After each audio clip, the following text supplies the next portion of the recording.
एक इंतहाई खूबसूरत दिल को छू लेने वाली फिनपारा सी तहरीर। जब अबुआ की तनख्वाह के 350 रुपये पूरे खर्च हो जाते तब इमुआहे हमारा पसंदीदा पकवान तैयार करती। तरकीब ये थी कि सूखी रोटियों के टुकड़े कपड़े के पुराने थैले में जमा होते रहते और महीने के आखिरी दिनों में उन टुकड़ों की किस्मत खुलती।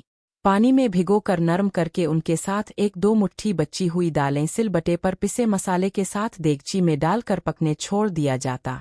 हता के मज़ेदार हलीम सा बन जाता और हम सब बच्चे वो हलीम उंगलियां चाट कर ख़त्म कर जाते। इमुआहे के लिए सिर्फ देगची की तह में लगे कुछ टुकड़े ही बचते।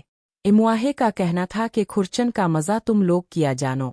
और इमुआहे ऐसी सुघल थीं कि एक दिन गोभी पकती और अगले दिन इसी गोभी के पत्तों और डंटेलूहे की सब्जी बुनती, और ये कहना मुश्किल हो जाता कि गोभी ज़्यादा मज़े की थी इसके डंटेलूहे की सब्जी।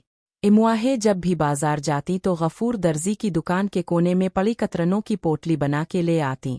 कुछ अरसे बाद ये कतरनें तकी के नए गिलाफों में भर दी जाती, क्योंकि इमुआहे के बकौल एक तो महंगी रोई खरीदो और फिर रोई के तकियों में जरासीम बसेरा कर लेते हैं, और फिर कतरनों से भरे तकियों पर इमुआहे रंग बरंगे धागों से शेर काट देती।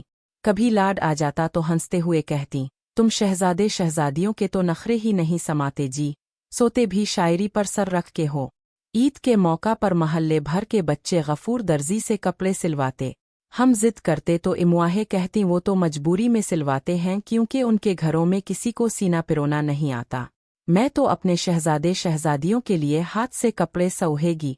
जुम्मातु अलविदा के मुबारक दिन अबुआ लट्ठे और फूलदार छींट के 2 आधे आधे थान जाने कहाँ से खरीद कर घर लाते। लट्ठे के थान में से अबुआ और तीनों लड़कों के और छींट के थान में से दोनों लड़कियों और इमुआहे के जूड़े कत्ते, और फिर इमुआहे हम सबको सुलाने के बाद सिहरी तक आपा नसीबन के दीवार मिले कवाटर से लाई गई सिलाई मशीन पर सबके जूड़े सत।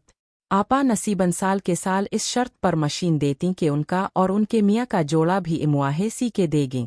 हम बहन भाई जब ज़रा सियाने हुए तो हमें अजीब सा लगने लगा कि महल्ले के बाकी बच्चे बच्चियाँ तो नए नए रंगों के अलग अलग चमकीले से कपड़े